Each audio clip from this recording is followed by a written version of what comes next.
साल 2026। ऐसा अनुमान है कि ये साल मौसम के लिहाज से एक बहुत बड़ा संकट लेकर आ सकता है। लेकिन ये इतना खतरनाक क्यों हो सकता है? इसका जवाब मज़ेदार बात यह है कि हमारे इतिहास में ही छिपा है।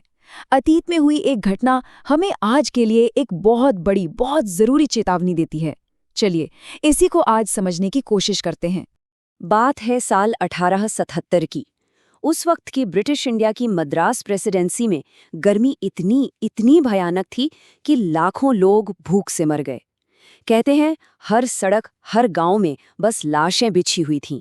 लेकिन हैरानी की बात ये थी कि ऐसा सिर्फ इंडिया में नहीं हो रहा था। ठीक उसी वक्त चीन में 2 से 3 करोड़ और ब्राजील में करीब 20 लाख लोगों की मौत हो गई। अफ्रीका और मिस्र में भी भयानक अकाल फैला हुआ था।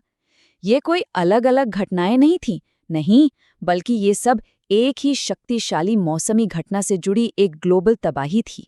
तो आखिर हुआ क्या था? इसकी वजह कोई भूकंप, कोई जंग या कोई बीमारी नहीं थी, बल्कि ये एक कुदरती घटना थी जो हजारों किलोमीटर दूर पेरू के तट पर समंदर के एक छोटे से हिस्से में शुरू हुई थी। इस घटना को एल नीनो कहा जाता है। इसे 17वीं सदी में पेरू के मछुआरों ने एक बड़ा प्यारा सा नाम दिया था, एल नीनो, जिसका मतलब होता है एक छोटा बच्चा। सीधे सरल शब्दों में कहें तो प्रशांत महासागर का बीच का और पूर्वी हिस्सा, जो आमतौर पर ठंडा रहता है, वो अजीब तरह से बहुत ज्यादा गर्म हो जाता है।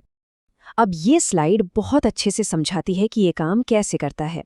देखिए, बाईं तरफ एक नॉर्मल साल में तेज हवाएं गर्म पानी को एशिया और ऑस्ट्रेलिया की तरफ धकेलती हैं और वहां खूब बारिश होती है। लेकिन दाईं तरफ एक एल नीनो वाले साल में ये हवाएं कमजोर पड़ जाती हैं, गर्म पानी प्रशांत महासागर के बीच में ही रुक जाता है और इससे बारिश का पूरा पैटर्न ही बदल जाता है और फिर ऑस्ट्रेलिया, साउथ ईस्ट एशिया और भारत जैसे इलाकों में सूखा पड़ जाता है। और यही घटना जो 1877 में हुई थी, उसे सुपर एल नीनो कहा गया था। अब लगभग 150 साल बाद ये 2026 में वापस आ रहा है, लेकिन इस बार ये क्लाइमेट चेंज की वजह से और भी ज्यादा खतरनाक होने वाला है।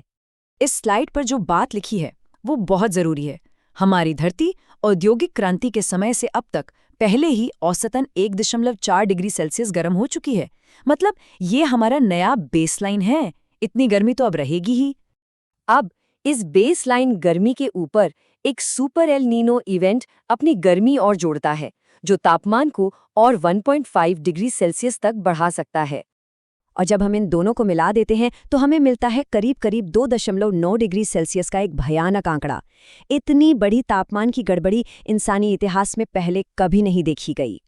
इसे ऐसे समझते हैं, सोचिए, एक कमरा पहले से ही 40 डिग्री पर तप रहा है और कोई आकर उसमें एक हीटर भी चालू कर दे। बस यही है आज का क्लाइमेट चेंज और सुपर एल नीनो का खतरनाक कॉम्बिनेशन। तो इसका भारत पर क्या असर होगा? अनुमान ये है कि 2026 में ये सुपर एल नीनो भारत को 4 लेयर्स में 4 स्तरों पर प्रभावित करेगा। आइए देखते हैं कि ये क्या हैं। पहला असर होगा मॉनसून पर, वो कमजोर हो जाएगा। दूसरा, खेती पर संकट, क्योंकि हमारी 51% खेती तो पूरी तरह मॉनसून पर ही टिकी है। तीसरा, भयानक हीट वेव। और चौथा, इन सब का सीधा असर हम सबके बजट पर पड़ेगा, क्योंकि कम पैदावार का मतलब है खाने पीने की चीजों की बढ़ती कीमतें। अब ये स्लाइड दिखाती है कि इसका हमारी जेब पर असर कैसे पड़ेगा। डेटा बताता है कि एक नॉर्मल एल नीनो वाले साल में खाने पीने की चीज़ों की महंगाई 5% तक बढ़ जाती है, लेकिन एक सुपर एल नीनो वाले साल में ये लगभग 2 गुनी होकर 9% तक पहुंच सकती है। आम आदमी पर इसका बहुत भारी बोझ पड़ता है। लेकिन खतरा सिर्फ आर्थिक नहीं है, एक छिपा हुआ संकट भी है। जो सरकारी आंकड़े हमें बताए जाते हैं वो पूरी कहानी नहीं कहते, खासकर जब बात गर्मी से होने वाली मौतों की आती है। जरा यहाँ देखिए, 2000 से 2020 के बीच एनसीआरबी ने गर्मी से 20,000 से ज्यादा मौतें रिपोर्ट की, जबकि आईएमडी ने सिर्फ 10,000 के आसपास। मतलब सरकारी एजेंसियों के अपने ही आंकड़ों में इतना बड़ा अंतर है। वजह यह है कि मौत का कारण अक्सर कार्डियक अरेस्ट या ऑर्गन फेलियर लिख दिया जाता है, लेकिन गर्मी को असली वजह नहीं माना जाता। तो असल संख्या क्या है? एक डिटेल्ड एनालिसिस का अनुमान है कि भारत में हर साल लगभग 1.5 लाख लोग हीट वेव से मरते हैं। इसका मतलब ये हुआ कि दुनिया भर में हीट वेव से मरने वाला हर 5 में से 1 इंसान भारतीय होता है।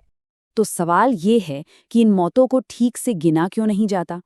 वजह यह है कि भारत में हीट वेव को आधिकारिक तौर पर अधिसूचित आपदा यानी नोटिफाइड डिजास्टर नहीं माना जाता। अगर ऐसा होता तो सरकार को हर मौत के लिए 4 लाख रुपए का मुआवजा देना पड़ता। एक और बहुत बड़ी समस्या है हमारे जंगलों की कटाई। आईआईटी बॉम्बे की एक स्टडी एक चौंकाने वाला सच बताती है। 2015 से 2019 के बीच लगाए गए हर 1 वर्ग किलोमीटर नए पेड़ों के बदले 18 वर्ग किलोमीटर पुराने जंगल काट दिए गए। सोचिए, ये पुराने घने जंगल तो कुदरती एयर कंडीशनर की तरह होते हैं और हमें गर्मी से बचाने के लिए बहुत जरूरी हैं। तो ये सब सुनकर काफी निराशा हो सकती है ना? लेकिन सवाल ये है कि हम क्या कर सकते हैं? कुछ चीजें हैं जो हमारे हाथ में हैं, पर्सनल लेवल पर भी और एक बड़े बदलाव के लिए भी। हम पर्सनल लेवल पर बहुत कुछ कर सकते हैं। सबसे पहले अपने आसपास अपने मोहल्ले के पुराने पेड़ों को बचाएं। दूसरा, गर्मियों में दोपहर 12 से 4 के बीच बाहर निकलने से बचें और हमेशा ORS पास रखें। और सबसे ज़रूरी, जो लोग बाहर धूप में काम करने को मजबूर हैं, जैसे डिलीवरी वाले या मजदूर, उन्हें ठंडा पानी ऑफर करें। ये छोटे छोटे कदम किसी की जान बचा सकते हैं। अगर बड़े लेवल पर देखें तो क्लाइमेट चेंज की एक बहुत बड़ी वजह हमारे ऊर्जा का स्रोत है। भारत की 70% बिजली अभी भी कोयले से बनती है, जो क्लाइमेट चेंज को और बढ़ावा देता है। इसका एक बहुत बड़ा समाधान है रिन्यूएबल एनर्जी, खासकर सोलर पावर। ग्रिड पर निर्भरता कम करके हम अपने घरों की छतों पर सोलर पैनल लगा सकते हैं। और अच्छी खबर ये है कि इनकी कीमतें पहले से बहुत कम हो गई हैं और ये लंबे समय में बिजली के बिल पर हमारे पैसे भी बचाते हैं। हमें ये याद रखना होगा कि हमारे आज के फैसले आने वाली पीढ़ियों का भविष्य लिख रहे हैं। जरा सोचिए, 2026 में जो बच्चे पैदा होंगे वो शायद कभी जान ही ना पाएं कि 35 डिग्री की गर्मी कैसी होती है। उनके लिए 45 डिग्री ही नया नॉर्मल होगा। हमारी आने वाली गर्मियों की कहानी आज लिखी जा रही है। तो सवाल ये है कि इस कहानी को लिखने में हम कौन सी भूमिका निभाएंगे?